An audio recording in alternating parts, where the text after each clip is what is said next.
So hello YouTube, this is Revving Up Mustang Fanatic Productions. I'm back again, and let me put this closer. Got the AC on it here. Let me update you with my wife's 2012 Hyundai Tucson all-wheel drive with a 2.4 liter engine. I did get, they contacted me Wednesday and told me that the engine failed the rod bearing clearance test, which I told you I didn't believe a knock sensor was going to be the problem. It was catastrophic, and I thought it was going to be a rod bearing that was the issue, and it was a rod bearing. So now they're in the process of getting in contact with Hyundai, submitting what they found and requesting for a new engine. But meanwhile, they asked me if I had any maintenance records that would help to give them the maintenance record, and I said the maintenance records are good from when the car was purchased all the way up to I received the car in last August, because it came from Virginia. So every 75,000 miles they did an oil change, they did inspection, tire rotation, they did a 60,000 service on it, and I picked it up at 59,000 miles, and I changed the oil every 5,000 miles in that vehicle, not 75,000 miles.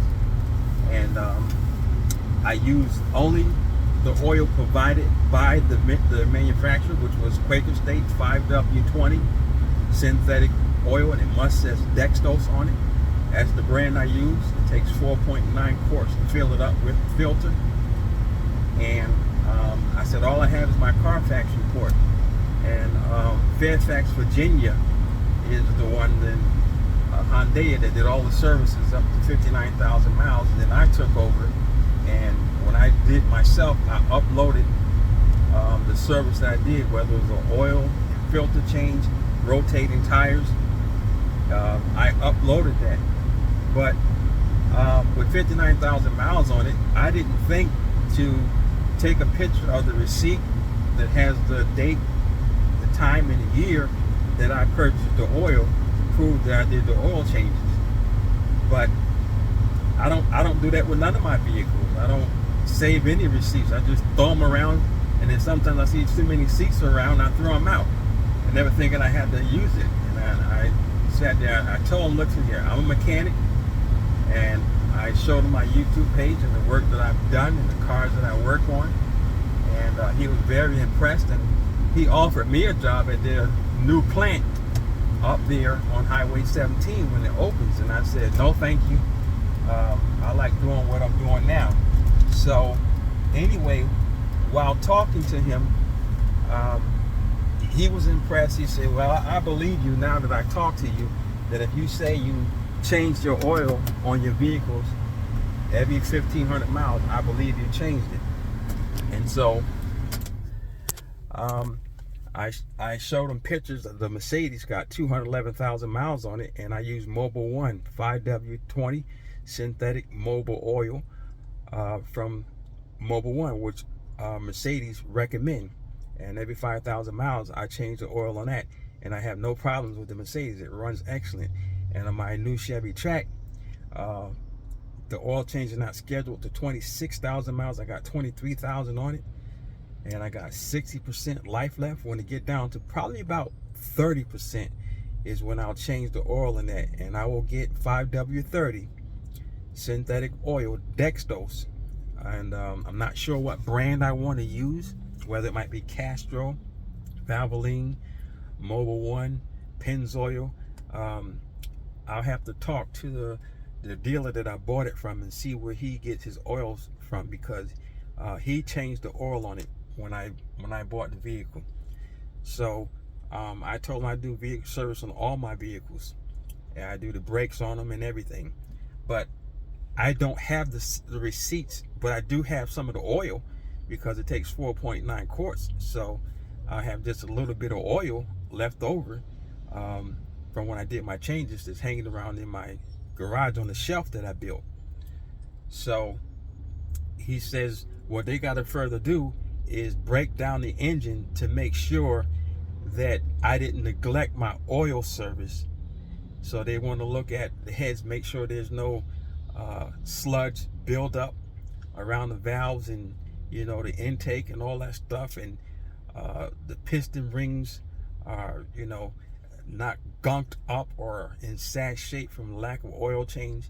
So they want to break all that stuff and look down. I said, well, go ahead and waste your time and look down on that. It's got 82,000 miles, and I was 200 miles over my 5,000 for changing the oil, but my wife was going to get home that afternoon. I was going to change the oil, but really, I was really 16 or 1,800 miles ahead, because like I said, I changed it at 5,000 miles, not 7,500 miles.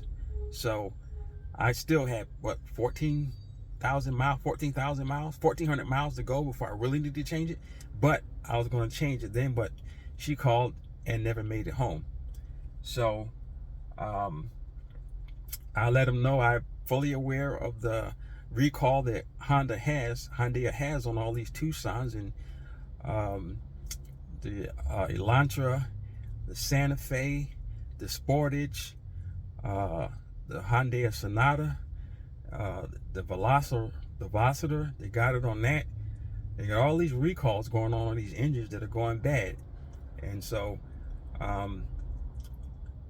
I offered him what I had on my Carfax that I get through my insurance, but I didn't think to upload the receipts on them. But knowing the character that I am, and he knows that I am a mechanic, and I have a commercial account at AutoZone, and I don't get my oil from AutoZone because I would have to buy it in bulk, and I don't change that much oil, so I get oil from Walmart, which is cheaper than getting it from AutoZone. So that's why I get oil at AutoZone and change my own oil. But at any rate, he understands that I know what I'm talking about. I said, this engine was built to be doomed from the start, because when you built the engine, the machine that you used to build it with, it left metal debris inside the crankcase, which worked its way up into the crankshaft. It worked its way up into the journals. It worked its way up into the rod bearings, and it scarred the bearings up. It clogged the oil holes up that sends oil to the connecting rods. And so what happened, because of lack of oil, it begins to overheat, and it can sometimes cause a fire, and your check engine light come on and the oil light come on and it shuts off and it never starts again. And that's the rod bearing clearance issue that they're having with all these vehicles. So we definitely know that it's a rod bearing failure clearance.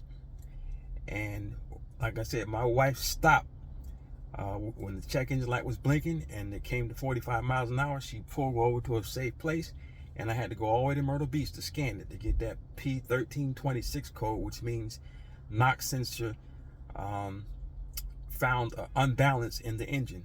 And that's the unbalance, is that the crankshaft was having trouble with the rod bearing, and the rod bearing was about to give up, so the car went in limp mode. So we did that right. We had the NOx sensor upgrade. So I hope they don't try to use this, because I can't prove I changed the oil, but they can tear down the engine, waste the manpower. They're going to find the top half of that engine, the piston, the heads, all that stuff are going to be in great shape, because I change the oil every 5,000 miles, and it only has 82,244 miles on it. So the next call I get would be yay or nay on the engine, and I'm 99% sure they're going to say yeah, because I spent an hour in there with him, and he was impressed with my knowledge about vehicles. So I'll keep you guys updated, but that's what you have to do to fight. And in the class action lawsuit, they're not even supposed to ask people who do your own oil changes to prove that you did your oil changes, because who saves receipts like that? Nobody. When you change your oil, you change it and you go. I didn't think about uploading it to anything, because I didn't think I'd have problems out of it. I didn't have problems out of none of my cars. I changed all the oils on it. Like I said, the Mustang had 114,000 miles on it, I think, when I sold it. Mercedes got 211,000 miles on it. You know, all my cars, I changed my oil. I never had problems with them. So it's not me. It's just they got some sorry engines that they build, and I'm not gonna buy another Hyundai because they're having problems with 20, 21, and 22s that are coming in. They're having problems with those brand new cars with 1,000 miles on it. The engines are seizing up because of these rod bearing clearance issues. So Hyundai needs to get their act together and stop trying to find any little thing so they won't buy you or put a brand new engine in, because they're running out of new engines to put in these vehicles. That's what the problem is. They got so many failures, but they need to address it and they need to fix it. So we'll keep you guys updated, but know what you're doing and fight for yourself. Get everything you can to prove that you do take care of that car. But the oil tells itself. It never burned oil and it never leaked oil. I always checked my oil every time I fill a gas up, fill a tank up. When my wife comes home after work, the car sat for a day, I check the oil. It's always right up to the fill line. It's nice and brown. It's never black and gooky. I always change it. So we'll keep you guys updated. God bless.